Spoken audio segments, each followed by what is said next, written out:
దేవుడు అనుగ్రహించిన ఆయుధములలో ఒక శ్రేష్టమైన ఆయుధము దేవునికి మొర్రపెట్టుట, ప్రార్థన. ప్రార్థన. కానీ నేడు చాలామంది ప్రార్థన బలిపీఠాలు దరిద్రంతో నిండిపోయాయి. ప్రార్థన లేదు, మోకాళ్ళ అనుభవం లేదు, పట్టుదలగా మొర్రపెట్టే అనుభవాలు లేవు. అంత ఆర్డినరీ ఆర్డినరీ ఆర్డినరీ ఆర్డినరీ. నేను చెప్తున్నానండి, ఎంత ప్రతికూల పరిస్థితుల్లో నిన్ను చుట్టుముట్టిన, ఎంత విపత్కర పరిస్థితుల్లో నిన్ను చుట్టుముట్టి నిన్ను కార్నర్ చేసేసి, రౌండప్ చేసేసి నిన్ను ఇరికించిన, ఒక్కటి చేయి, దన్మని మోకాళ్ళే, వెంటనే మోకాళ్ళే. చుట్టుముట్టు ఆవరించినవన్నీ శూన్యంలాగా మారిపోతే అప్పుడు అడుగు. మోకాళ్ళేసి అదే చెప్పు నాన్నకి, నన్ను శత్రువు చుట్టుముట్టాడు ప్రభువా, తండ్రి నాన్న నాకు అర్థం కావట్లేదు, నన్ను సేవ్ చేయి, ప్లీజ్ ప్లీజ్ ప్లీజ్ నన్ను సేవ్ చేయి. మోకాళ్ళేసి ఒక్క మాట అడుగు, ఒక మాట అని చూడు. కానీ కుట్ర ఏందో తెలుసా? నిన్ను మోకాళ్ళు ఈనీడు వాడు. వేరే చెత్త ఆలోచనలన్నీ వస్తాయి కానీ మోకాళ్ళు ఈ బుద్ధి కాదు. ఎందుకంటే నీ బాడీ నీ కోఆపరేట్ చేయదు, దాన్ని మొద్దుబారుస్తాడు వాడు. మోకాళ్ళు ఈనీడోడు, అది ఒక్కటి తప్ప అన్నీ చేస్తావు. నువ్వు విపరీతంగా ఆలోచిస్తావు, టెన్షన్ ఫీల్ అవుతావు, భయం ఫీల్ అవుతావు, ఒత్తిడి ఫీల్ అవుతావు, నరక యాతన అనుభవిస్తావు, కానీ మోకాళ్ళు అయ్యో. ఎందుకు? 2 కారణాలు. ఒకటి సోమరితనం, రెండవది ఆ మోకాళ్ళు చేస్తే మాత్రం ఏం జరిగిద్దిలే అనే నిరాశ. ఏం జరిగేదేంది? మోకాళ్ళు నీ మొర్ర పెడితే కాకులు ఆహారం తెచ్చినాయి. మోకాళ్ళు నీ మొర్ర పెడితే సముద్రం పాయలైంది. మోకాళ్ళు నీ మొర్ర పెడితే సచ్చినోడు తిరిగి లేచాడు. మోకాళ్ళు నీ మొర్ర పెడితే ఎన్నో కార్యాలు జరిగాయి.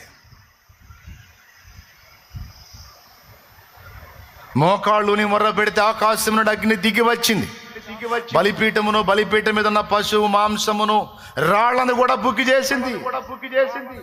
ఏం జరిగిద్ది మోకాళ్ళు ఉంటే? అంటే ఆది కాండం నుంచి ప్రకటన దాకా మోకాళ్ళు ఉంటేనే జరగాల్సినవి అన్నీ. ఇంకేం చెప్పాలి నీకు? కానీ ఇవేవి గుర్తురావు, మెదడు మొద్దుబారిపోయిద్ది, మైండ్ పనిచేయదు. దీన్ని దృష్టించి నేను చెప్తున్నాను, సమయమందును అసమయమందును, అనుకూలతలోను ప్రతికూలతలోను కూడా మోకాళ్ళు నీ మొర్ర పెట్టడం నేర్చుకోవాలి. దాన్ని నిర్లక్ష్యం చేయకూడదు, అది సాధన చేయాలి బిడ్డ. మనం దేవునికి స్తోత్రం కలుగును కాక. ఏది సాధన చేయాలి? దేవుడు నీకు ఇచ్చిన ఆయుధములలో ఒక అద్భుతమైన తిరుగులేని బలమైన ఆయుధము ప్రార్థన.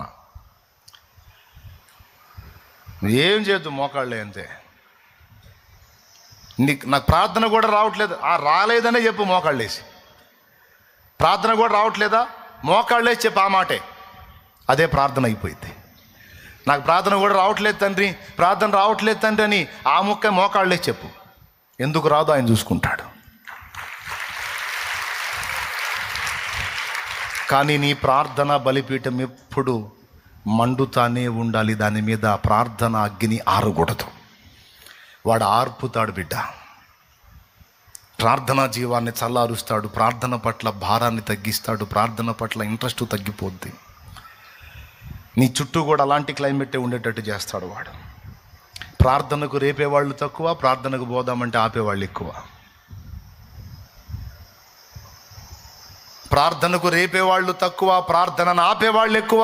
నీ చుట్టూ అలాంటి వ్యక్తులు ఉండేటట్టు ఆ క్లైమేట్ క్రియేట్ చేస్తాడు వాడు. ప్రార్థనకు రేపే వాళ్ళని నీ దగ్గర ఉండనీయడు, వాళ్ళతో స్నేహంలో నిన్ను ఉండనీయడు. ఏవో క్లాసులు కల్పించి నిన్ను వాళ్ళని విడగొట్టేస్తాడు.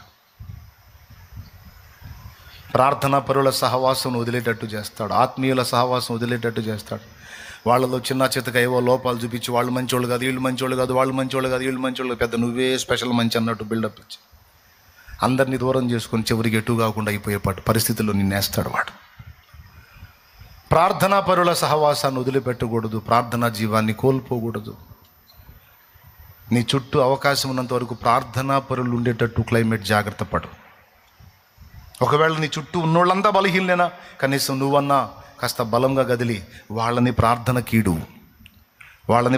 కీడు. అప్పుడు నువ్వు భద్రంగా ఉంటావు, లేకపోతే నువ్వు అవుట్. ఏమన్నా అర్థమైందని నేను చెప్పేది? ఎంతమందికి అర్థమవుతుంది నాయనా? ఆయుధం ఉంది కానీ మొద్దుబారిపోయింది, యుద్ధానికి పనికిరాదు. ప్రార్థన ఒక బలీయమైన ఆయుధము, కానీ ఏం చేద్దాం, నువ్వు దాన్ని సాధన చేయటం మానేశావు, అలవాటు తప్పిపోయింది. అందుకే శ్రమలో ఏడుస్తున్నావు తప్ప మొరపెట్టలేకపోతున్నావు. అదే ప్రార్థనా జీవం నీలో కొనసాగినంత వరకు చిన్నదానికి పెద్దదానికి మోకాళ్ళుని మొర్రపెట్టడం నేర్చుకున్నావు, అందువల్ల ఎన్నో విజయాలు సాధించావు. రాను రాను ప్రార్థన పట్ల ఆసక్తి తగ్గిపోయింది, ప్రార్థనా పరుల సహవాసం తగ్గిపోయింది. ప్రార్థన అంటే ఒక రకమైన వెగటు స్టార్ట్ అయింది. అదొక్కటి మానేసి మిగిలిన చెత్తంతా చేయటం మొదలుపెట్టావు. ఆయుధం దేవుడు బలమైన ఆయుధం ఇచ్చాడు, కానీ అది మొద్దుబారిపోయింది. మరి యుద్ధంలో నువ్వు తన్నులు తింటావా, వాడిని తంతావా? మొద్దుబారిపోయిన ఆయుధం సంఖలో పెట్టుకుని ఏం చేస్తావు? తన్నులు తింటాం తప్ప తన్నలేవు, పొడిపించుకోవటం తప్ప పొడవలేవు. ఇంత క్లియర్గా చెప్పినా అర్థం కాకపోతే నేను చేయగలిగింది ఏం లేదు. లేదన్నా మాకు అర్థమైందంటే 2 చేతులు ఎత్తి స్తోత్రం చెప్పండి. నేనేం చెప్తున్నాను? ఏ జామునైనా సరే, మధ్యరాత్రి అయినా సరే, నీకు అర్థం కాకపోతే, నీ మనసు గలిబిలిగా ఉంటే, ఆందోళన నీకుంటే, మోకాళ్ళు నీ నానా అని ఒక మాట పిలు. ఉల్లము నెత్తి పిలిచిన వేళ నోహోయను చూదరికి వచ్చు, వెంటనే స్పందిస్తాడు. ఇంకా చెప్పాలంటే అలాంటి విపత్కర పరిస్థితులలో నీవు ఆయనను పిలవాలని రెడీగా ఉంటాడు. ఎందుకంటే సిచ్యువేషన్స్ తెలుసు కదా ఆయనకి, నువ్వు ఎలాంటి సన్నివేశాలు ఇరుక్కుపోయావో తెలుసు ఆయనకి. పిలువురా బాబు, ఇప్పుడు పిలువురా అని అంటుంటాడు ఆయన. నువ్వు అదొక్కటి తప్ప అన్నీ చేస్తావు. ఎందుకంటే 3 కారణాలు. ఒకటి సోమరితనం, రెండవది ఇప్పుడు పిలిచిన జవాబు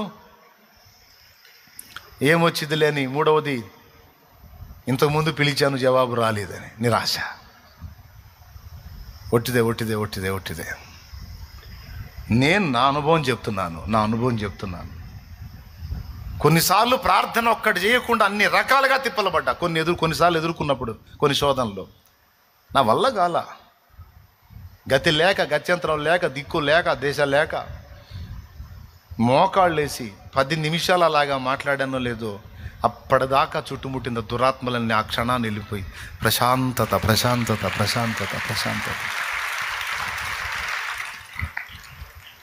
దేవుని ప్రశ్న ఏంటో తెలుసా?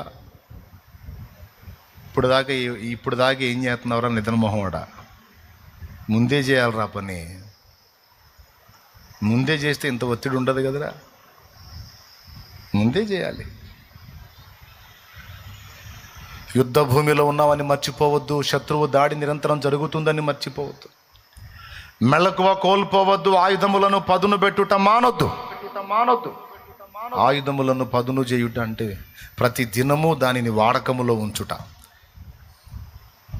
కత్తిపీట తీసుకొని రోజు కోస్తూ ఉన్నారనుకోండి, సన్నగా బ్లేడు మాదిరి అయిపోయింది. కోసే కొద్దీ పదును ఎక్కిద్ది. ఎంతమంది ఒప్పుకుంటారు? చేతులు ఎత్తండి అమ్మో, నేనే కత్తిపీటలు పెట్టి కోశానయింది. మరి మీరు చెప్పరే, కోసేవాళ్ళు చెప్పరే.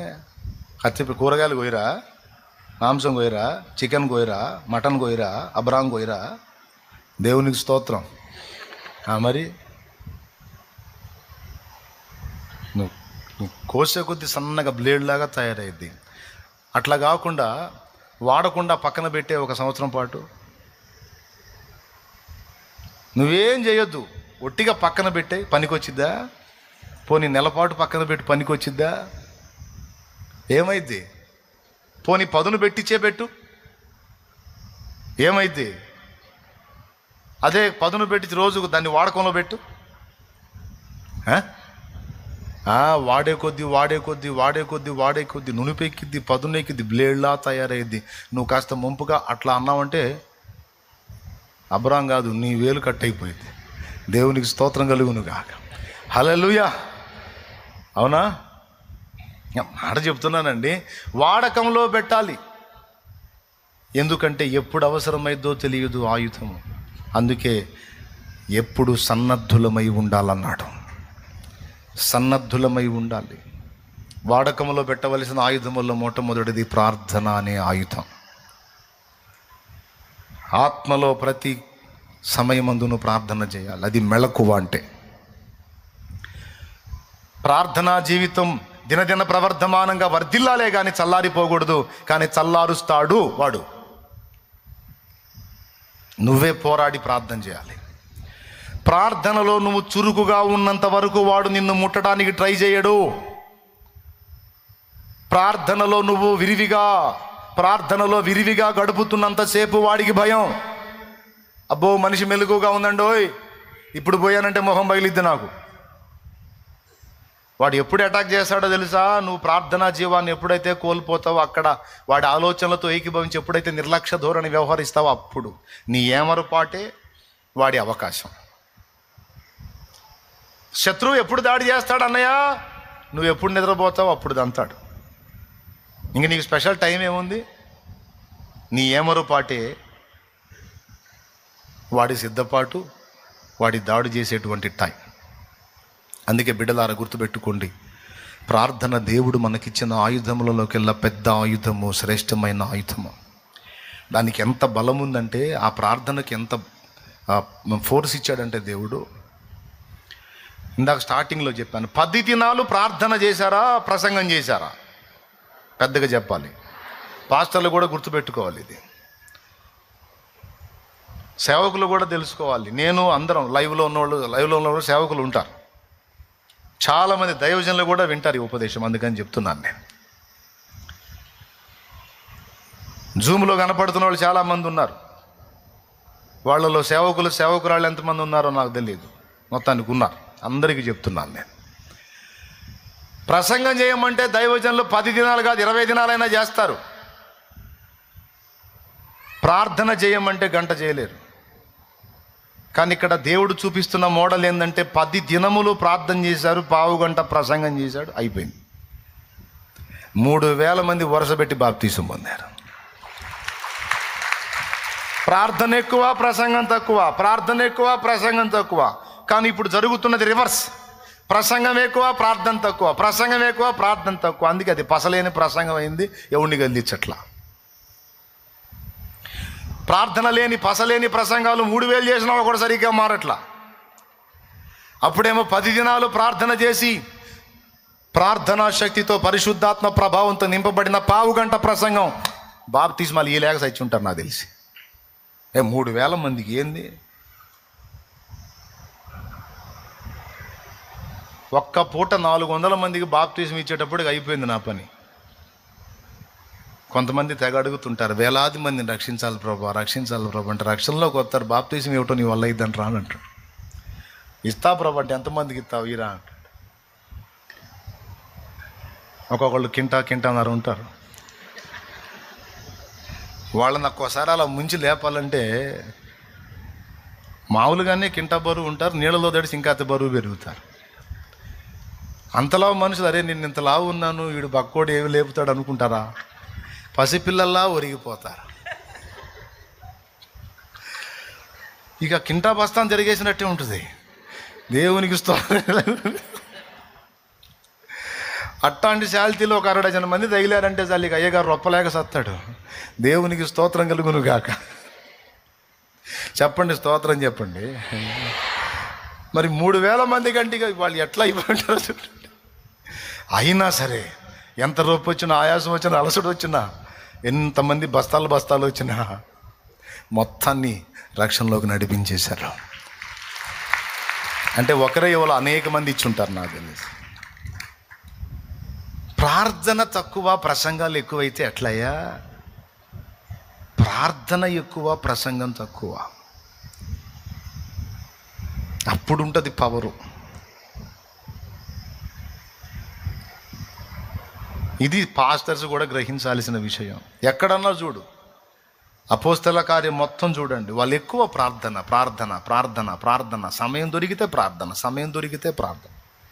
ఇప్పుడు మనం సెల్ ఫోన్ ఎలా వాడామో అప్పుడు వాళ్ళు ప్రార్థన అలా వాడారండి. దేవునికి స్తోత్రం కలుగునుగా. పాస్టర్లు కూడా తెలుసుకోవాలి. ఇప్పుడు మన సెల్ ఫోన్ సమయం మందును అసమయం మందును ఎడతెగక సెల్ ఫోన్ నందు ఎలాగుంటిమో మనం, ఆనాడు వారు ప్రార్థన యందు అలాగ దేవునితో ఉన్నారు. ఈరోజు సమయమందును అసమయమందును ఏ కొంచెం అవకాశం దొరికినా దన్మని ఆయుధం బయటికి తీసి టపి నొక్కి, ఎలాగైతే సెల్ ఫోన్ ద్వారా లోకముతో మనం గడుపుతున్నామో, సెల్ ఫోన్ ద్వారా లోకమునందు మనం సమయమందును అసమయమందును ఎడతెగక ఎలాగుంటిమో అలాగున వాళ్ళు ప్రార్థన ద్వారా ప్రభునందు ఎడతెగక అలాగుంటిది. ఎందుకు కొడుతున్నారు? కరెక్ట్గా చెప్పాననే. మారాలి కదా, మనం మార్చుకోవాలి కదా, దిద్దుకోవాలి కదా. లేకపోతే గొప్ప ఉజ్జీవం ఎలా చూస్తాం మనం? చెప్పుకునేటప్పుడు నిజమే నిజమే నిజమే అని, ఏమండి, రెజిలింగ్కి పోయేవాడు బయట ఇలా ఇలా ఇలా ఇలా తెగొట్టినట్టు కొట్టి తీరా సీన్లో పోయిన తర్వాత వాడి చేత తనులు తిన్నట్టుంది మన పని. ఏమండి, ఆ బాక్సింగ్ చేసేవాడు బయట బాగానే కొట్టాడు, సీన్లో పోయినాక వాడి చేత తనులు తిన్నట్టుంది మన పని. ఇక్కడ ఉన్నంతసేపు అందరూ మండుతారు, నిజమే కరెక్ట్, ఇక్కడ నుంచి అంటారు. కూటం అయిపోయి బయటికి పోగానే మళ్ళా అవన్నీ పోతాయి. మళ్ళీ ఆయుధం తీస్తారు, మళ్ళా లోకమునందు ఉండునట్లు బానిసలు అయిపోయారు. అందుకే గొప్ప ఉజ్జీవం కనబడట్లా. ఆత్మల హృదయమందు పొడవబడిన అనుభవాలు లేవు ఇప్పుడు. దైవజనులలో లేవు, సంఘములో లేవు. అదే చేంజ్ రావాలి, అదే చేంజ్ కావాలి, మార్పు రావాలి, మార్పు కావాలి.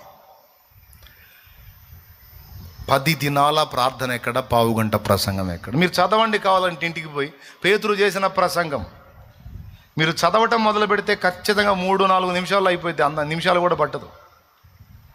2-3 నిమిషాల్లోనే పేతురు వాళ్ళతో చెప్పిన మాటలన్నీ టపి చదివేయచ్చు. వీడితో పాటు ఇంకా అనేక సంగతులు మాట్లాడాడని ఉంది, అంత కలిపి ఓ పావుగంట. కాబట్టి బలమైన ఆయుధం ఏది? మనం చెయ్యనిది ఏది? చెప్పండి. సముద్రాలు పాయలు చేసినది ఏమిటి? బండ నుండి జలములను తెప్పించింది ఏమిటి? ఆకాశం నుండి ఆహారాన్ని కురిపించింది ఏమిటి? ఆకాశం నుండి అగ్నిని దించింది ఏమిటి? కాకుల ఆహారం తెచ్చింది దేనివల్ల? అవునా? మృతులు సజీవులైంది దేనికి? దేవుడు జవాబిచ్చేది దేనికి? మనం ఎక్కువగా చేయింది ఏమిటి? అది ఇప్పుడు ఒప్పుకున్నారు. నవ్వుకోండి మంచిదే, కానీ నవ్వి వదిలేయకండి. తీవ్రంగా తీసుకొని సిగ్గుపడి ఇక దానికి పదును పెట్టండి. నువ్వు తరచుగా ప్రార్థన ప్రార్థన ప్రార్థన అనుకుంటా నీ శరీరాన్ని కాస్త వంచి చిన్నగా సాధన చేస్తే ఏం లేదండి. మన బాడీకి ఒక లక్షణం ఉంది, మన బాడీకి ఒక లక్షణం ఉంది. దాని తప్పేం లేదండి. దాన్ని మనం వంచాలా. తప్పంతా మందే. ఇంక నేను ఎక్కువ చెప్పను ప్రసంగం అని చెప్పా కదా, ఈ ఒక్క మొక్కే. శరీరానికి నువ్వు రోజు పొద్దున్నే 11ంటికి ఫుడ్ పెట్టు. పొద్దున్నే 11 తిన అనుకోవద్దు, 11ంటికి పెట్టు. మళ్ళీ మరుసటి రోజు ఒక 10-15 రోజులు అట్లా పెట్టు. 11ంటికి తింటాం మొదలుపెట్టు. 12వ రోజుకి మళ్ళీ 11ంటికి తప్ప మిగిలిన సమయంలో ఆకలి కాదు. 11ంటికి ఆకలి అయితే మధ్యాహ్నం 3ంటికి పెట్టు, లేదా 4ంటికి పెట్టు. హోటల్లో అప్పుడప్పుడు తింటుంటా కదా, అక్కడ తినే బిడ్డలను అడుగుతా. కొన్నిసార్లు పొద్దున్నే పోయి తింటాను కదా, మీరు తిన్నారమ్మా అని అడుగుతా. 11ంటికి తింటామన్నా అంటారు. ఆకలి కదా అమ్మా అంటే అలవాటు అయిపోయిందమ్మా అంట. ఒకవేళ మధ్యాహ్నం లంచ్ టైంలో వెళ్ళాను అనుకో, అప్పుడు అడుగుతా తిన్నారమ్మా అని. 4ంటికి తింటామన్నా, అందరూ వెళ్ళిపోతారు అప్పుడు తింటామన్నా. ఆకలి కాదమ్మా అంటే అలవాటు అయిపోయిందన్న. 11ంటికి 4ంటికి నైటు ఒక టైం, అట్లా బాడీని అలవాటు చేసుకున్నారు. నిద్ర కూడా అంతే. చూడండి, మీరు కావాలంటే రోజు 10ంటికల్లా నువ్వు పండుకోవటం అలవాటు చేయి. బాడీకి కరెక్ట్గా 10 కాగానే నిద్ర వచ్చింది. 1 గంటకు అలవాటు చేయి, 1 గంటకు అలవాటు చేయి. ఏదన్నా ఊరు పోయినప్పుడు నువ్వు 10ంటికి పండుకునే ఛాన్స్ వచ్చిందనుకో, అబ్బా 10ంటికి పండుకునే ఛాన్స్ వచ్చిందని నువ్వు పండుకో. అటు దొరలట్టు పురుగు దొర్లినట్టు దొరలటం తప్ప కరెక్ట్గా నువ్వు 1 గంటకు నిద్రపోయే టైం వచ్చిందాక నిద్ర రాదు నీకు. ఇప్పుడు దీన్ని బట్టి ఏమర్థమైంది? బాడీకి నువ్వు ఎలా అలవాటు చేస్తే అలా అలవాటు అయిపోయింది. దేవునికి స్తోత్రం. అలాగున ఇప్పటిదాకా సెల్ ఫోన్ విపరీతంగా వాడి దానికి అలవాటు చేశాం కాబట్టి నిద్రలో మెలకు వచ్చినా కూడా దేవుడు ఆడుకునే పరిస్థితి వచ్చింది. అంటే బాడీ అలా కనెక్ట్ అయిపోయింది దానికి. ప్రార్థనకు అలవాటు చేయ అట్లా సమయమందును అసమయమందును అవకాశం దొరికినప్పుడల్లా మోకాళ్ళు నయా స్తోత్రం 4 మాటలని మళ్ళీ లెగుస్తూ ఉండు. ఆటోమేటిక్గా కొద్ది రోజులకి నీ బాడీ అలా అలవాటు అయిపోయింది. మరి అపోస్తలులు అట్లా అలవాటు చేశారు. ఆకలి అవుతుంది, వాళ్ళేమో వంట చేయటం లేట్ అయింది. మరి ఏం చేయాలా? కూర్చొని ఆ వంకాయ వేపుల్లో కాస్త ఎల్లిపాయ కారం తట్టిస్తే సూపర్ ఉంటుంది అమ్మా అని కూర్చొని ఆడ మీటింగ్ పెట్టలా. రొట్టెలమ్మా ఇలా మడతేసి మళ్ళీ రుద్ది మళ్ళీ మడతేసి రుద్దితే పొరలు వచ్చిద్దమ్మా అని పొర్రొట్టెల గురించి మాట్లాడాలి అక్కడ పేతురు. వాళ్ళు ఏదో వంట చేస్తున్నారు, ఈ ఖాళీ టైం నేనేం చేయాలని పోయి మోకాళ్ళు వేశాడు. అప్పుడు దర్శనం చూశాడు. ఆ తర్వాత కొర్నేలు దగ్గరికి వెళ్ళాడు. అక్కడ ఉజ్జీవం వచ్చింది. ఏ కొంచెం అవకాశం దొరికినా వెళ్ళి తప్పీమని మోకాళ్ళేయి అనేది వాళ్ళ శరీరమునకు వాళ్ళు ఇచ్చిన సాధన, ట్రైనింగ్. భక్త సింగ్ గారు నైట్ మోకాళ్ళు వేస్తే ఇక ఎప్పుడు లెగుస్తాడో తెలియదు ఆయన. వేల ప్రాంతములలో ఉజ్జీవం రావడానికి ప్రార్థన ప్రార్థన ప్రార్థన ప్రార్థన ప్రార్థన. ఆయన పక్కన శిష్యుడు పక్కేసుకున్నాడు, ఆయన కూడా పక్కేసుకున్నాడు, పండుకున్నాడు. ఆయన మోకాళ్ళు వేసాడు, మనవాడు కూడా మోకాళ్ళు వేసాడు. ఆయన ప్రార్థనలో ఉన్నాడు, మనవాడు పండుకున్నాడు, నిద్రపోయాడు. 12ంటికి లేచి చూశాడు, ఆయన మోకాళ్ళ మీద ఉన్నాడు, దేవునికి ప్రార్థన చేసుకుంటా ఉన్నాడు. 2ంటికి లేచి చూశాడు, ఆయన మోకాళ్ళ మీదే ఉన్నాడు. 4ంటికి లేచి చూశాడు, మోకాళ్ళ మీదే ఉన్నాడు. ఆయన ఎప్పుడు వండుకుంటున్నాడో ఆయనకి అర్థం కావట్లా. ఆయన మోకాళ్ళ మీదే కనపడుతున్నాడు ఎప్పుడు చూసినా. చివరికి తెల్లవారింది, అతను పక్క దులుపుకొని లేచాడు. ఈయన మోకాళ్ళ మీద నుంచి పక్క దులుపుకొని వెళ్ళిపోయాడు.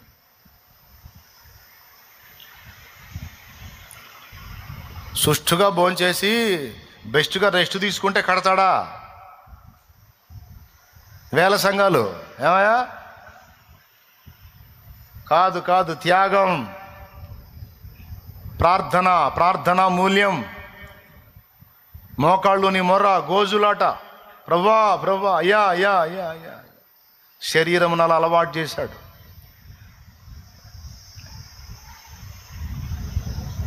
లేమెన్స్ ఇవాంజలికల్ ఫెలోషిప్ డానియేల్ గారు, జో గారు ఏకాంత ప్రార్థన నేర్పారు.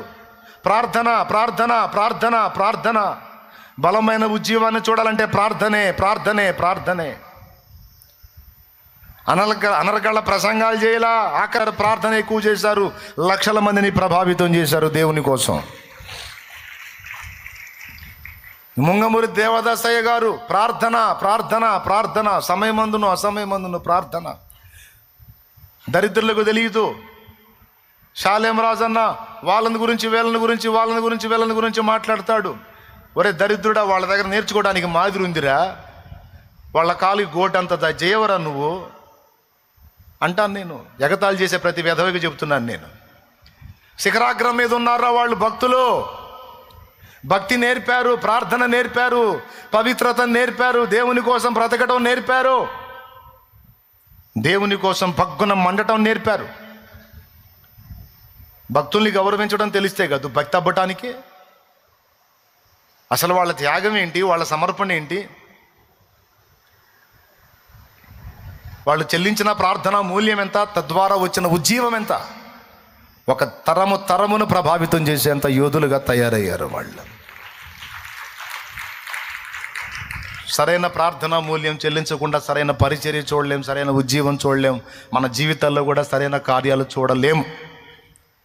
మన శరీరమునకు, మనసుకు, ప్రాణమునకు, ఆత్మకు అలవాటు చేసుకుందాం, సాధన చేసుకుందాం, పదును పెడదాం ఆయుధానికి. పదును లేని ఆయుధమే అయినది పనికి రాదు. పదును లేని ఆయుధం దేవుడిచ్చిందే అయినా సరే పనికి రాదు. ప్రార్థన ఒక ఆయుధము, వాక్యం ఒక ఆయుధము. తెలుసా మీకు? వాక్యం ఒక ఆయుధం. వాక్య ధ్యానం, నైట్ పండుకుంటావు. ఈరోజు సెల్ ఫోన్ వచ్చింది, సెల్ ఫోన్లో చక్కగా వాక్యం చదువుతూ ఉంటారు వాళ్ళే. పండుకొని స్క్రీన్ చూస్తూ ఉంటావు నైటు. నిద్ర పట్టక నిద్ర మాత్రలు వేసుకొని నేను నిద్రపోతావు. సైంటిఫిక్గా చెప్పింది ఏంటంటే పడకపోయే ముందు 2 hours ముందు స్క్రీన్ చూడటం ఆపేసేయాలి. కనీసం 2 గంటల ముందు స్క్రీన్ ఆపేయాలి. నువ్వు మంచం ఎక్కి కూడా స్క్రీన్ చూస్తూ ఉంటావు. నిద్ర ఎట్ట వచ్చింది నీకు? దెయ్యం ముఖం వేసుకొని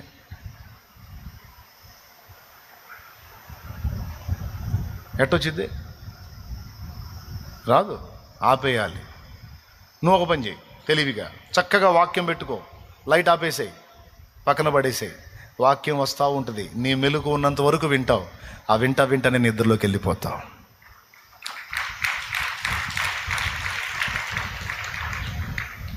విను. వాక్యం వెళ్ళని, బాడీలోకి, హృదయంలోకి వెళ్ళని.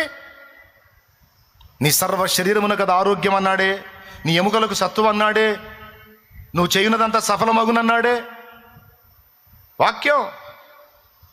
వాక్యము నీలో ఎంతగా ప్రవేశించిద్దో నీ శరీరములో అంతగా మార్పులు వస్తాయి.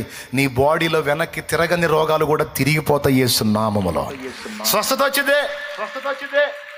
స్వస్థత వచ్చింది. తీసుకోను, వాక్యం తీసుకో. బాగా వాక్యం విను. రోగంలో ఉన్నావా? మత్తయి, మార్కు, లూకా, యోహాను, అపోస్తలులు కానీ 5 వింటా ఉండు.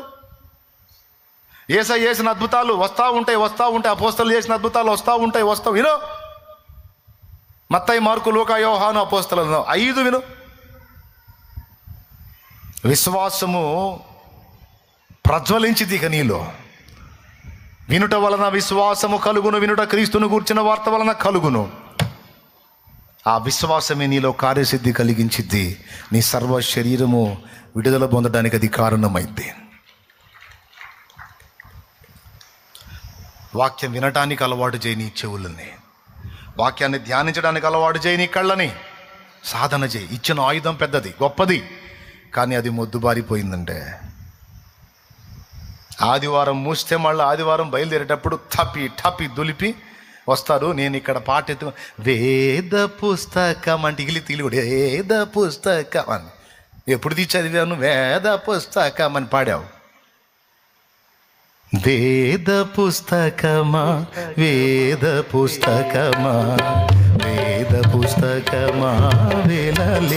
నిధిని, వేద పుస్తకమా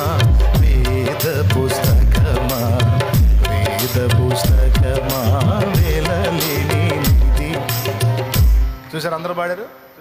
చదవని వాళ్ళు కూడా ఎక్కువ పాడారు.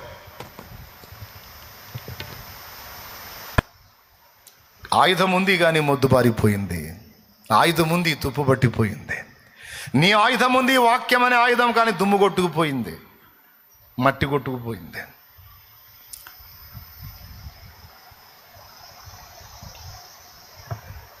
న్యూస్ పేపర్ కొన్నంత విలువ దీనికి లేదు. కానీ న్యూస్ పేపర్ చూడండి, మొత్తం చదువుబుద్ది. ఇది బైబిల్ పట్టుకో, ఒక అధ్యాయం చదివితే సాలు అనిపించింది. సైతాను కుట్రా, వాడి కుట్రా. అదే మామూలుగా మాసపత్రికలు ఉంటాయి చూడు, అవి తీసుకో, చెత్తంతా చదువుబుద్ది. ఇది భలే ఆనందంగా ఉంటుంది. పేజీ తిప్పబుద్ది. ఇది భలే ఇంట్రెస్ట్ ఉంటుంది.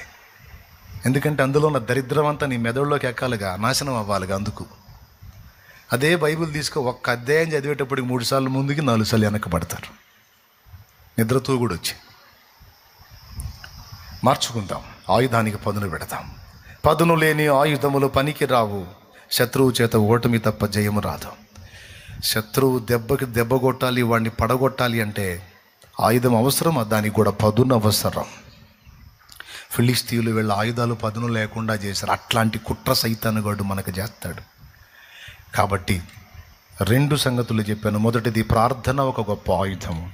గొప్ప విజయాలు, భక్తులు సాధించిన అద్భుతాలు, కార్యాలు, సంఘాలు, పరిచర్య, ఆత్మల రక్షణ అంతా ప్రార్థనా మూల్యంతోనే జరిగింది. దేవదాసయ్య గారు, భక్త సింగ్ గారు, జో గారు, ఏమండి, ఇంకా భక్తులందరూ కూడా, చాలా వరకు భక్తిపరులందరూ కూడా, ఆత్మీయులందరూ కూడా, శామ్యుయల్ మోరిస్, భక్తుల చరిత్రలు చదవండి. ప్రార్థన. ఓడలోకి ఎక్కినప్పుడు ఒక్కడు కూడా మారు మనసు లేదు. ఒక్కడికి కూడా మారు మనసు లేదు. శామ్యుయల్ మోరిస్ ఒక బాలుడు, ప్రార్థనాపరుడైన బాలుడు, 17 ఏళ్ల అబ్బాయి. శామ్యుయల్ మోరిస్ స్టోరీ చదవండి. ఓడలోకి ఎక్కినప్పుడు, అమెరికా వెళ్ళే ఓడ ఎక్కినప్పుడు, 17 ఏళ్ల అబ్బాయి ఓడ ఎక్కినప్పుడు అందరూ తాగుబోతులు, దుర్మార్గులు, నరహంతకులు ఆ ఓడ నిండా. ఓడలో నుంచి శామ్యుయల్ మోరిస్ 5 నెలల తర్వాత దిగేటప్పటికి ఓడలో వాళ్ళందరూ మారు మనసు పొందారు. ప్రసంగాలు లేవు, ప్రేమ ప్రార్థన, ప్రార్థన ప్రేమ, ప్రేమ ప్రార్థన, ప్రార్థన ప్రేమ. నో ప్రసంగం. శామ్యుయల్ మోరిస్ లైఫ్ మొత్తం నేను చదివాను, యూట్యూబ్లో అప్లోడ్ చేసినట్టున్నారు. నేను చదివా, కష్టపడి ఆ బుక్ అంతా చదివా.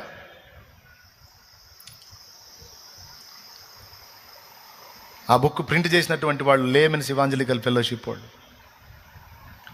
ప్రింట్ చేశారు. చదివా బుక్ మొత్తం, వాయిస్ చదివా. వినండి, మండిస్తుంది. దేవునికి స్తోత్రం కలుగును గాక. హల్లెలూయా. ప్రతిదానికి మోకాళ్ళే. విసుగుపడుతుందా మీకు? ఇబ్బందిగా ఉందా? రొటీన్గా ఉందా? జనరల్ ట్రీట్మెంట్ లాగా ఉందా? చాలా సీరియస్ అండి. దీన్ని టేక్ ఇట్ ఈజీగా తీసుకుంటే అంతే సంగతులు. ప్రార్థన.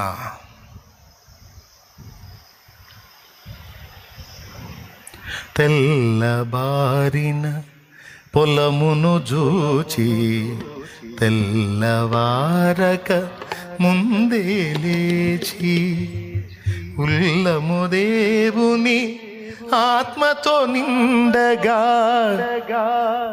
ఉల్లాసముతో కూర్చెడి వారిని. మనం తయారు కావాలి. రెండవది ఏంటి? వాక్యం. చేతిలో ఉంటే సరికాదు, గుండెల్లోకి ఎక్కాలి, హృదయంలోకి ఎక్కాలి. ప్రార్థన చేసిన వాక్యము వాగ్దానం అయితే ప్రార్థన చేయాలి. ప్రవర్తించిన వాక్యము వాగ్దానం చూసుకుంటా ప్రవర్తించాలి. ఈ ప్రవర్తన వాక్యం ఒప్పుకుంటుందా? ఇలాగ నేను చేయటం వాక్యం ఒప్పుకుంటుందా? ఇలా నడవటం వాక్యానుసారమేనా? వాక్యం బాగా నింపబడితే ప్రతి అడుగు కూడా వాక్యానుసారంగానే పడితే. కానీ మనమే సాధన చేయాలి. అది మన చేతుల్లోనే ఉంది బిడ్డ. నేను సహా చెప్పటమే. నేను వచ్చి మిమ్మల్ని సాధన చేపిస్తానా? నాకు కుదిరిద్దా? కొని మీరు వచ్చి నాకు చెప్తారా? నాకు సాధన చేపిస్తారా? కుదిరిద్దా? నో. దేవభక్తి విషయంలో ఎవరికి వాళ్ళమే సాధకము చేసుకోవాలి. తిమోతికి రాసిన మొదటి పత్రిక 4వ అధ్యాయం 7వ వచనం, ఎవరికి వాళ్ళే సాధకం చేసుకోవాలి. గొప్ప అద్భుతాలు ఎవరెవరి జీవితాల్లోనే నీ జీవితంలో కూడా జరుగుతాయి. కానీ మోకాళ్ళు వేసి మొదలు పెడితే. కొడుకు వచ్చాడని సందడిగా వంట చేయబోయింది తల్లి. కాలు జారి పడింది, తొంటిలోకి ఇరిగింది కాలు. అప్పటి రోజుల్లో ఎడ్ల బండ్లు పట్టణంలోకి తీసుకెళ్ళాలి. మధ్యరాత్రి ఎవడు ఎడ్ల బండి కట్టే పరిస్థితి లేదు. ఏ ఇంటి దగ్గర పోయిన ఎడ్ల బండి కట్టలే. తీసుకొచ్చి తల్లిని మంచం మీద పండుకోబెట్టి తెల్లవార్దులు ప్రార్థన చేశాడు. నైట్ అంతా మోకాళ్ళేసి నా తల్లిని ముట్టి స్వస్థపరచు, ఆమె బాధ చూడలేకపోతున్నాను, తండ్రి స్వస్థపరచు, నువ్వు ముట్టు, నువ్వు తాకు, ఆమెను లేవనెత్తు, నా కోసం కష్టపడబోయింది, కాలు ఇరగొట్టుకుంది, మమ్మల్ని తాకి స్వస్థపరచమని తెల్లవార్దులు మంచం దగ్గర మోకాళ్ళుని మొర్ర పెట్టాడు దానియేలు గారు. తెల్లవారుజాముకి కలుక్కుమని సౌండ్ వచ్చింది. కేక వేసి లేచింది తల్లి. చూసుకుంటే విరిగిపోయిన కాలు అతుక్కుంది. అక్కడ నొప్పి లేదు, బాధ లేదు, అసలు విరిగిన ఆనవాలే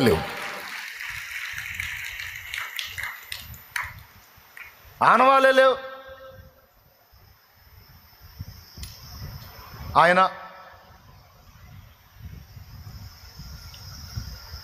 దేవుని కార్యాలు స్పష్టంగా అనుభవించారు. ఇక తెల్లవారి బండి అవసరం లేదు, ఏం అవసరం లేదు. హాయిగా తిరిగి అన్ని రెడీ చేసి కొడుకు పెట్టుకుని, కాలేజీ నుంచి వచ్చాడు కొడుకు అని పిండి వంటలు చేయబోయి కాలు ఇరగొట్టుకుని, అలాగనే మంచం మీద పెట్టేసి మంచం దగ్గర మోకాళ్ళు ఉన్నాడు తల్లి. మంచం దగ్గర సస్తే సావని పోతారు. మంచం దగ్గర మోకాళ్ళుని మొర్ర పెట్టే బిడ్డలు ఎంతమంది? చదవండి, వాళ్ళ సాక్ష్యం చదవండి. నేను చదివాను, అబద్ధం నిజం మీరే చూడండి. ప్రార్థనకి ఎంత శక్తి ఉందో, ప్రార్థనకి ఎంత జవాబిస్తాడో. ప్రార్థన శక్తివంతమంది అని చెప్పట్లే, ప్రార్థన శక్తి దేవుని కృపలో ఉంది. దేవుడిస్తాడు, జవాబిస్తాడు. స్పష్టమైన కార్యాలు. అంత విశ్వాసం, అంత పట్టుదల, అంత నిరీక్షణ, అంత నమ్మకం ఎవరికి ఉంది? ఏదో అబ్బాయి ప్రార్థన చేస్తున్నాళ్ళే అనుకుంది తల్లి. తెల్లవారేటప్పటికి కార్యం జరిగి ఆశ్చర్యపోయింది. ఈ అనుభవాన్ని ఎరిగిన నేను, నా తండ్రి పక్షపాతానికి గురైనప్పుడు డాక్టర్లు అన్నారు 3 లక్షలు ఖర్చు అయితే స్పాట్ 1.5 లక్షలు కట్టాలి, 15 రోజుల తర్వాత చెప్తాం బతుకుతాడో సస్తాడో అని. 15 రోజుల దాకా చెప్పలేమన్నారు. గ్యారంటీ చెప్పినప్పుడు అక్కడ ఎందుకు తీసుకురండి, నేను ఇంటికి తీసుకొచ్చి మంచం దగ్గర మోకాళ్ళు, నేను మా నాన్నతో ఒక మాట మాట్లాడాను, నేను ప్రార్థన చేస్తా, విశ్వాసం ఉంచుతావా, దేవుడు స్వస్థపరుస్తాడు.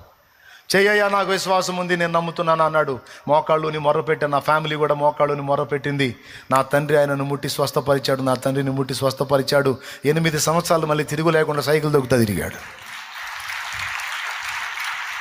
ముసలితనం అందం మళ్ళా నూతన శక్తిని ఇచ్చి దాదాపు 8 ఏళ్ల కంటే ఎక్కువ సంవత్సరాలు బ్రతికేటట్టు చేశాడు. ఎందుకు ఇవ్వడా జవాబు ప్రార్థనకి? అంత నిశ్చయత, నిరీక్షణ, విశ్వాసం, పట్టుదల అలవాటు చేయండి. శరీరానికి మోకాళ్ళు వేయటం అలవాటు చేయండి. కాసేపు మోకాళ్ళ మీద నిలబడండి అంటే, ఇందాక మీ సీన్ చూడలేక గుల్లయ్యాను నేను. ఏళ్ళు అలా బెండ్ అయిపోయి అంటున్నారు. ఎందుకు? లేదు అలవాటు. సుఖం నొప్పింపగా శరీరానికి ఏ ఇబ్బంది లేకుండా దానికి మెల్లగా అమ్మా నువ్వేమి ఇబ్బంది పడద్దమ్మా, నువ్వు హాయిగా ఉండమ్మా, నువ్వు చల్లగుండమ్మా, నువ్వు నున్నగుండమ్మా. నిలువు మోకాళ్ళు కాసేపు వేపిస్తే బెండ్ అయిపోయి షేకులు, అందరూ చాలామంది షేకు మస్తానమ్మలు అయ్యారు. ఈడాడ ఉంది షేకు మస్తానమ్మ. దేవునికి స్తోత్రం కలుగును గాక. నా ఎదురే కూర్చుంది. హల్లెలూయా హల్లెలూయా అయిపోయారు. మరి నువ్వేమో ఎప్పుడో ఒకసారి మోకాళ్ళు వేపిస్తాను, ఇక నుంచి వారం వేపిస్తా, రెడీగా ఉండండి. అట్టయితే నేను కూటానికి రాను, రాకపోతే సర్దుకో. దేవునికి స్తోత్రం. వేయాల్సిందే, నిలువు మోకాళ్ళు వేయాల్సిందే, ప్రార్థన చేయాల్సిందే, కార్యాలు చూడాల్సిందే. అలవాటు చేద్దాం మోకాళ్ళు ఉండడం, అలవాటు చేద్దాం మోకాళ్ళు వేయటం, అలవాటు చేద్దాం కళ్ళకి వాక్యం చదవటం, చెవులకు వాక్యం వినడం. ఆఖరి మాట, ఇందాక నేను ఆఖరి మొక్క అన్నావు కదా అనకండి, ఆఖరి మాట అది. 3వ ఆయుధము పరిశుద్ధాత్ముడే. ఆత్మచేత శారీరక క్రియలను చంపిన ఎడల మీరు జీవించెదరు. రోమాపత్రిక 8వ అధ్యాయం ఇంటికి పోయి చదువుకోండి, ఇంక టైం లేదు. రిఫరెన్స్ చూపిమంటే చూపిమంటారా? చాలా పెందలాడు ముగిస్తున్నా ఈరోజు అసలుకే నేను. రోమాపత్రిక 8:13 చదువు. మీరు శరీరానుసారముగా ప్రవర్తించిన ఎడల చావవలసిన వార ఇందురు గాని ఆత్మచేత శారీరక క్రియలను చంపిన ఎడల జీవించెదరు.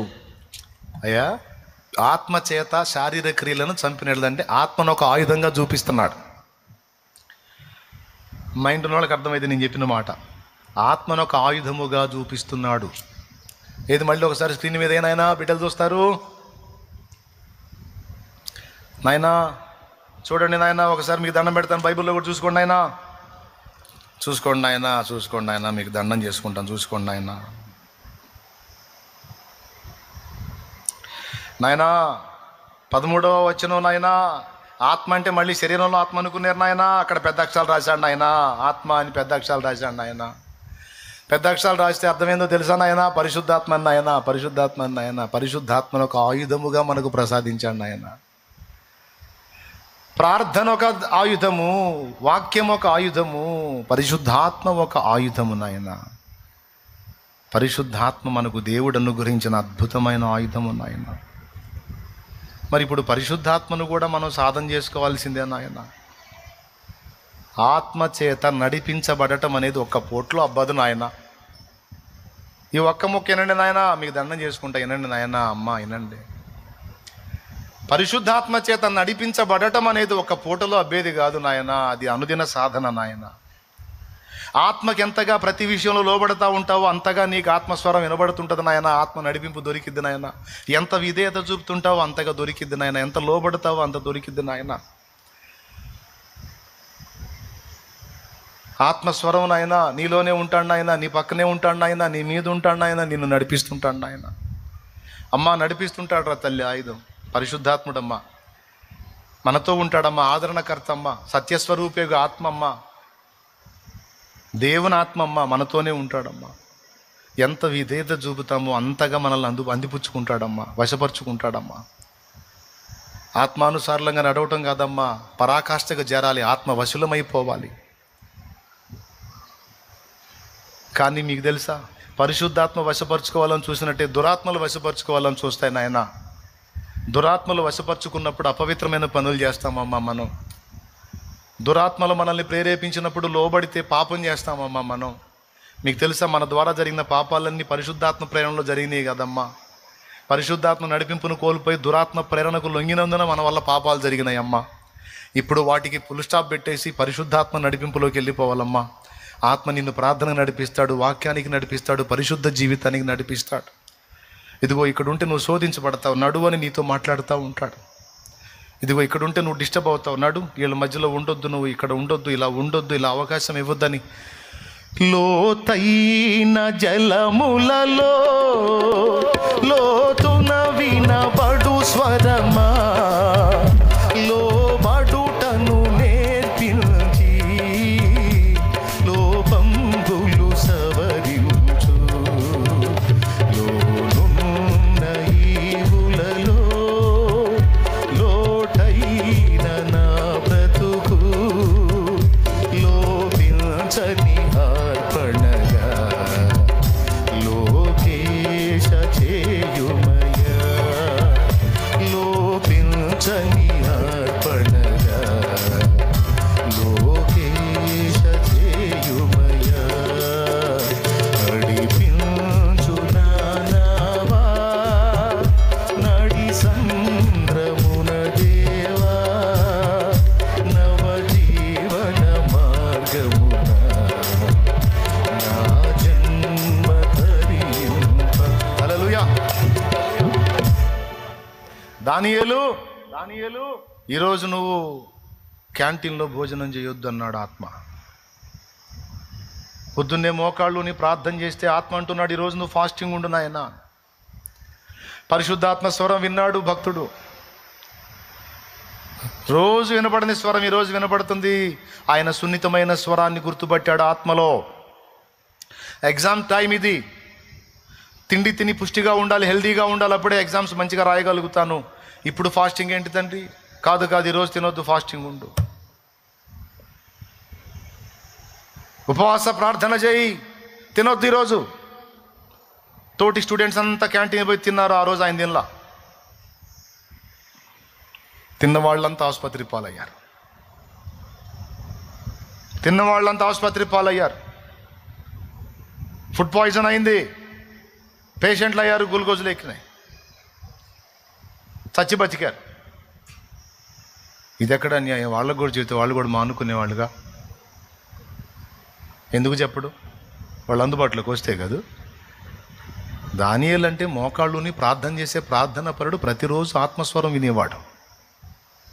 కాబట్టి ఆ రోజు ఆత్మ మాట్లాడిన ఆ స్వరం వినపడింది, మానుకున్నాడు. ఆరోగ్యంగా ఉన్నాడు, అద్భుతంగా ఎగ్జామ్ రాశాడు, జయం పొందాడు.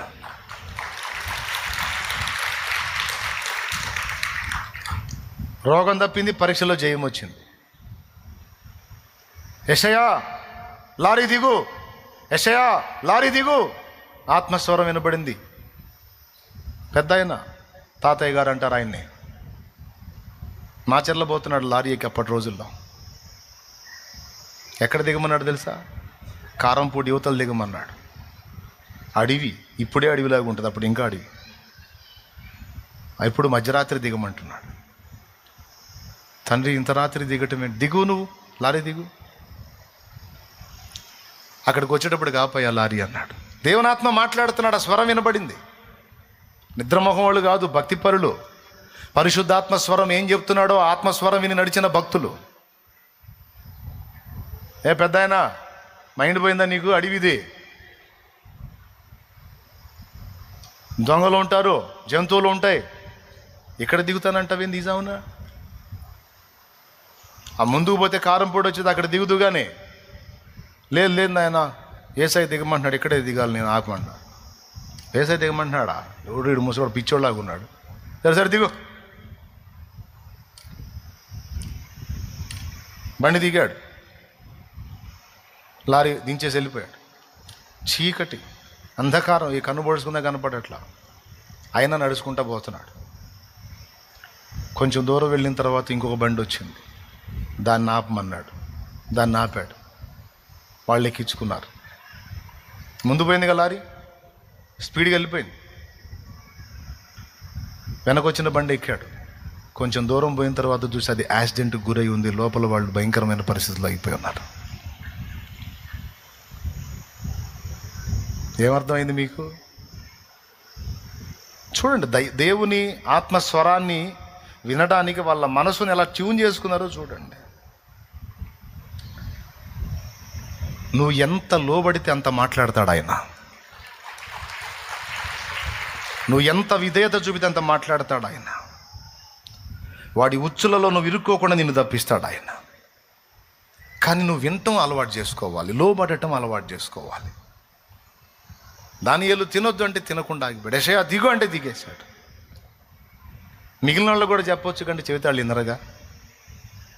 ఈయనున్నట్టు వాళ్ళు కూడా దేవునికి అందుబాటులో ఉంటే వాళ్ళతో కూడా మాట్లాడడం. దేవుడు పక్షపాతి కాడు, కానీ వాళ్ళంత టైం ఎవరు, దేవుడు మాట్లాడినా వినరు. ఆ స్వరం వినేంత అనుభవం వాళ్ళకి లేదు.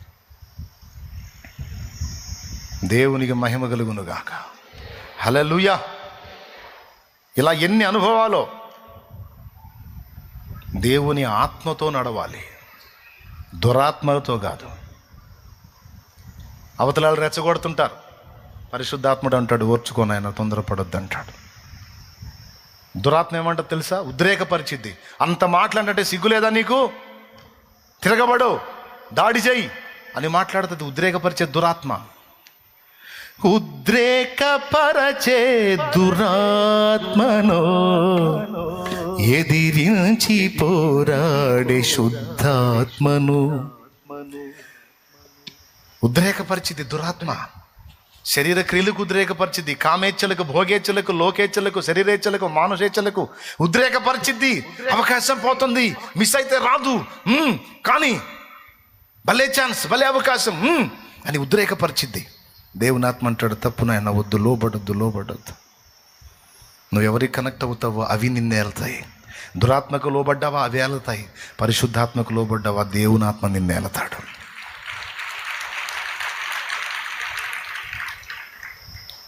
నీ ఇష్టం. నువ్వు ఉపయోగించుకుంటే పరిశుద్ధాత్మ నీకు ఒక ఆయుధముగా ఉపయోగపడతాడు. దేవుని ఆత్మ నిన్ను ఆదరించటమే కాదు, నీకు మంచి సలహాదారుడు, మస్తు గైడెన్స్ ఇస్తాడు. సంభవింపబోయే సంగతులు ముందే చెప్తాడు, నీకు మాట్లాడతాడు, నీలో ఉండి మాట్లాడతాడు. దర్శనం ద్వారా మాట్లాడతాడు, స్వప్నం ద్వారా మాట్లాడతాడు, ప్రవచనం ద్వారా మాట్లాడతాడు, పరిస్థితుల ద్వారా మాట్లాడతాడు. కనెక్ట్ అవ్వాలా దేవునికి.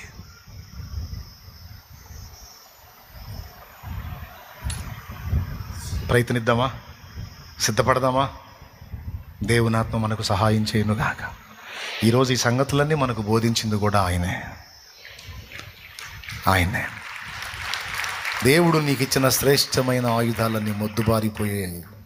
నీ ప్రార్థనా జీవితం అనే ఆయుధం మొద్దుబారిపోయింది. వాక్య ధ్యానం అనే ఆయుధం మొద్దుబారిపోయింది. పరిశుద్ధాత్మతో నడిపింపు అనే ఆయుధం మొద్దుబారిపోయింది. ఈరోజు పరిశుద్ధాత్మ నడిపింపు కోల్పోయావు. నువ్వు ఆత్మ నడిపింపు కోల్పోయావు. ఆత్మానుసారమైన నడక కోల్పోయావు. అందుకే శరీరం వెళ్తుంది, దురాత్మలు వెళ్తున్నాయి, ఉద్రేకపరిచే ఆత్మలు నిన్ను వెళ్తున్నాయి. నీకు అర్థం కావట్లేదా? టెంప్టేషన్స్ నిన్ను చుట్టుముడుతున్నాయి, నీకు అర్థం కావట్లేదా? ఎందుకు? వాటికి చిక్కావు, వాటికి లోబడ్డావు, అవి నడిపిస్తున్నాయి. దేవునాత్మకు లోబడి ఇక నుంచి దేవునాత్మ నేను నడిపిస్తాడు. ఈరోజు అప్పచెప్పుకో, పరిశుద్ధాత్మ ఇక నువ్వు నన్నేలో. అహము ఇహము పాశములై వ్యధల పాలు చేసినవి, వ్యాధి బాధలేకములై ఖేదమాయను. అహము ఇహము పాశములై వ్యధల పాలు చేసినవి, ఒడలు పాప పొడల చేత ఏహ్య లయమాయను ఘన దైవమా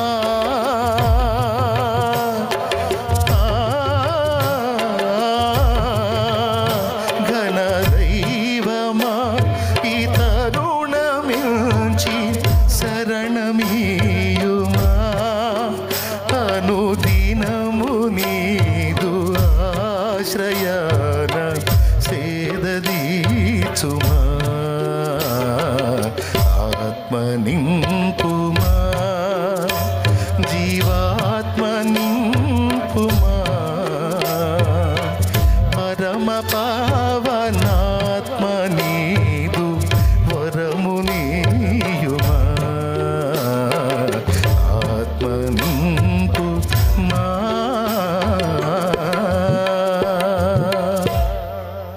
లే మళ్ళొక్కసారి మోకాళ్ళ మీద నిలబడు. మళ్ళొక్కసారి మోకాళ్ళ మీద నిలబడు. ఎందుకు రాదో సమాధానం తెలుసుకోవాలి మనం. ఎందుకు ఇవ్వడు దేవుడు? ఎందుకు రాడు నీకు అందుబాటులో? ఎందుకు చేయడు నీ ఎడల అద్భుతం? ఎందుకు జరగదు నీ ఎడల కార్యం? కూటంలో కాసేపు 4 మాటలు ఏంటో కోట వైపుగా వెనక్కి క్యూ కట్టడం. శాలేమన్నా చెయ్యి పెట్టు, శాలేమన్నా నెత్తిమీ చేయబెట్టు, శాలేమన్నా నెత్తిమీ చేయబెట్టు. ఈడొకడు దొరికాడు. ఇంకేం మనం ఏం అవసరం, ఆయన చేయబెడితే సార్, ఆయన చేయబెడదు. ఓరి నాయన, దేవుని చేయి రావద్దా నీ మీదికి? దేవుని చేయి రావద్దా? మనిషి చెయ్యా? ఏసై చెయ్యా? లే మోకాళ్ళే, నీ హస్తము నా మీదికి రానియమని అడుగు. నన్ను బలపరిచావు, నీకు వందనాలు వందనాలు అని థ్యాంక్స్ చెప్పు. దేవునికి కృతజ్ఞతలు చెప్పుకుందాం రండి, స్తోత్రం చెప్పుకుందాం రండి. నిజంగా నీతో మాట్లాడితే థ్యాంక్స్ చెప్పు. నేను చైతన్యపరిస్తే థ్యాంక్స్ చెప్పు. నీకు కర్తవ్యం బోధిస్తే థ్యాంక్స్ చెప్పు. నీకు ఎలా నడవాలో నేర్పినందుకు థ్యాంక్స్ చెప్పు. కృతజ్ఞతలు చెప్పు. మహిమపరచు, నా తండ్రిని మహిమపరచు. వందనాలయ్యా, వందనాలయ్యా, నీ సన్నిధి దిగి మా మధ్యలోకి వచ్చింది నాయన, మాతో మాట్లాడావు నాయన, మాతో ముచ్చటించావు. లైవ్లో ఉన్నవాళ్ళు, జూమ్లో ఉన్నవాళ్ళు కూడా బిడ్డలారా మోకాళ్ళ మీదకి వచ్చేయండి, దేవుణ్ణి స్తుతించండి. దేవా, నువ్వు మాట్లాడినందుకు వందనాలు, విలువైన పాఠములు నేర్పినందుకు స్తోత్రం. నిజమే, శత్రువు మాకు ఆయుధములు పనికి రాకుండా చేస్తున్నాడు, మా ఆయుధాలు మొద్దు బారిపోయేటట్టు చేస్తున్నాడు. అయ్యో, ఆయుధములు నిష్ప్రయోజనమయ్యేటట్టు చేస్తున్నాడు. అందుకే మేము ఓటమి పాలయ్యాం, దెబ్బతింటున్నాం. అయ్యా అయ్యా మమ్మల్ని క్షమించు, ఆయుధాలు నిర్లక్ష్యపరిచినందుకు. ఇప్పుడు పదును పెడతాం ప్రభువా, ఇప్పుడు పదును పెడతాం. ఇక ప్రార్థనా జీవితాన్ని సాధన చేస్తాం, వాక్య ధ్యానాన్ని సాధన చేస్తాం. నిజమే ప్రభువా, 10 రోజుల ప్రార్థన, పావుగంట ప్రసంగం, 3000 మంది రక్షణ. అయ్యో, ప్రార్థన ఎంత విలువైంది, ప్రార్థన ఎంత ముఖ్యమైంది, నీకు మొర్ర పెట్టడం ఎంత అవసరమైంది. మేమెంత నిర్లక్ష్యం చేశాం ప్రభువా. సమయమందును అసమయమందును ఏ కొంచెం అవకాశం దొరికిన మోకాళ్ళు నీ 4 మాటలు స్తుతించుకొని మళ్ళా లేచేటట్టుగా, ఏ కొంచెం ఛాన్స్ వచ్చినా మోకాళ్ళుని అయ్యా అనుకునేటట్టుగా, అలవాటు అయ్యేటట్టుగా నాటి భక్తుల సాధన, నాటి భక్తుల భక్తి, ఆత్మీయత మాకు కూడా అనుగ్రహించు ప్రభువా. అప్పుడు మాత్రమే మేము గొప్ప ఉజ్జీవాన్ని చూడగలం, మా బ్రతుకులో కార్యాలు చూడగలం, గొప్ప కార్యాలు సాధించుకోగలము. దేవా, నీకు స్తోత్రములయ్యా అంటూ ప్రార్థన చేద్దాం. హల్లెలూయా హల్లెలూయా హల్లెలూయా. చేయండి బిడ్డ, ప్రార్థన చేయండి బిడ్డ. మోకాళ్ళ మీద ఉంటాం, నేను కూడా ఉంటాను. అందరం ఉందాం. 2 మాటలు ప్రార్థన చేసుకొని ముగించుకుందాం. హల్లెలూయా హల్లెలూయా హల్లెలూయా హల్లెలూయా హల్లెలూయా హల్లెలూయా హల్లెలూయా హల్లెలూయా. అందరం ప్రార్థన చేద్దాం. హల్లెలూయా. తండ్రి స్తోత్రం అయ్యా, నీ వాక్యం ఒక ఆయుధము, ప్రార్థన ఒక ఆయుధం, పరిశుద్ధాత్మ కూడా ఒక ఆయుధమే ప్రభు. మా శరీర క్రియలు చంపటానికి నీవు అనుగ్రహించిన ఆయుధం పరిశుద్ధాత్మ. ఉద్రేకపరిచే దురాత్మలకు లోబడకుండా ఎదిరించి పోరాడే పరిశుద్ధాత్మ, మా పక్షమున పోరాడే కృపగల ఆత్మ, ఆదరణకర్త, దయగల ఆత్మ, ఆత్మ మా బిడ్డలందరి మీదికి, మా మీదికి, నా మీదికి దిగిరాయ్యా. ఇంకా లోబడతానయ్యా.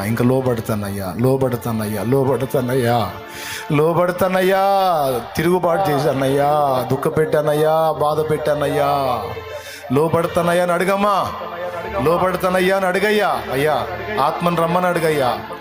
దైవాత్మ దిగిరమ్ము, ఆత్మ నన్ను నడిపించుము. నన్ను చెయ్యి వదలొద్దు, నన్ను నడిపించడం మానొద్దు. నువ్వు వదిలితే నేను పనికిరాను, నేను గెలవలేను. ఆత్మ, దైవాత్మ, దేవుని ఆత్మ, పరిశుద్ధమైన ఆత్మ, నిన్ను దుఃఖ పెట్టాను, బాధ పెట్టాను, ఆయాసపరిచాను. ఆత్మ నా పక్షమున ప్రార్థించే ఆత్మ, నాకు గైడెన్స్ ఇచ్చే ఆత్మ, నాకు బోధించే ఆత్మ, సర్వసత్యంలోకి నన్ను నడిపించే ఆత్మ, నాకు జయమిచ్చే ఆత్మ.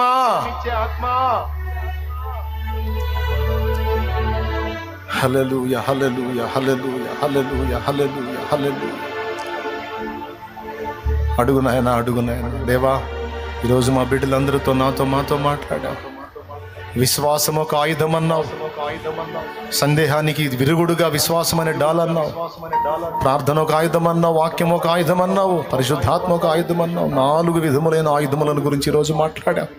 చాలా వందనాలయ్యా, కృతజ్ఞతలయ్యా. బహు స్పష్టంగా నువ్వు దర్శనమిస్తున్నందుకు స్తోత్రములయ్యా. మమ్మల్ని బలపరుస్తున్నందుకు స్తోత్రములయ్యా. ఖచ్చితంగా వీటిని నేను ఫాలో అవుతాను, తీర్మానం చేసుకుంటున్నాను. అది స్థిరపరిచేది నువ్వే, స్థిరపరిచేది నువ్వే, బలపరిచేది నువ్వే, స్థిరపరిచేది నువ్వే, బలపరిచేది నువ్వే. దయ్యములకు స్థానము లేదు. వాటిని వెళ్ళగొట్టు, వాటిని కాల్చివే, వాటిని చీల్చివే, వాటిని తరిమి కొట్టు. అపవిత్రాత్మల పందుల్ని తరిమి కొట్టు. అవి కాల్చబడాలి, అవి కాల్చబడాలి, అవి చీల్చబడాలి, అవి పాతాళమునకు నెట్టివేయబడాలి. ఓ మమ్మల్ని తరిమిన పవిత్రాత్మలారా, ఇక మీకు స్థానము లేదు మా దగ్గర. పొండి యేసునామములో పరిశుద్ధాత్మ, పరిశుద్ధాత్మ, పరిశుద్ధాత్మ ఆవరించు, ఆవరించు, ఆవరించు, అభిషేకించు. దిగిరా, మా అందరి మీద వ్రాలు. అగ్ని నాలుకల వలె వ్రాలు. బలముగా వీచే గాలి వలె మా మీదికి రా, రా, రా. ఆదరణకర్త రా, ఆలోచనకర్త రా, సత్యస్వరూపి రా, సర్వాంతర్యామి రా. మమ్మల్ని దర్శించు, స్వస్థపరచు, బాగు చేయి, బలపరచు, బలపరచు. ఆత్మీయ స్వస్థత, శారీరక స్వస్థత, మానసిక స్వస్థత కలుగుగాక, కలుగుగాక, కలుగుగాక. పరిష్కారములు కలుగుగాక, కార్యములు జరుగుగాక, అద్భుతములు జరుగుగాక, ఆశ్చర్యములు జరుగుగాక, సూచక క్రియలు జరుగుగాక, గొప్ప అద్భుతములు మా బ్రతుకుల్లో జరుగుగాక. సంఘములో జరుగుగాక, ప్రజలలో జరుగుగాక, దేశములో జరుగుగాక, రాష్ట్రములలో జరుగుగాక, ప్రపంచములలో జరుగుగాక, ప్రపంచ వ్యాప్తంగా ఉన్న సార్వత్రిక సంఘమంతట్లో జరుగుగాక, జరుగుగాక. సత్యస్థాపన జరుగుగాక, దుర్బోధ నశించుగాక, దయ్యముల బోధనాశనమగుగాక. యేసు నామములో పొంది ఉన్నాం తండ్రి. ఆమేన్.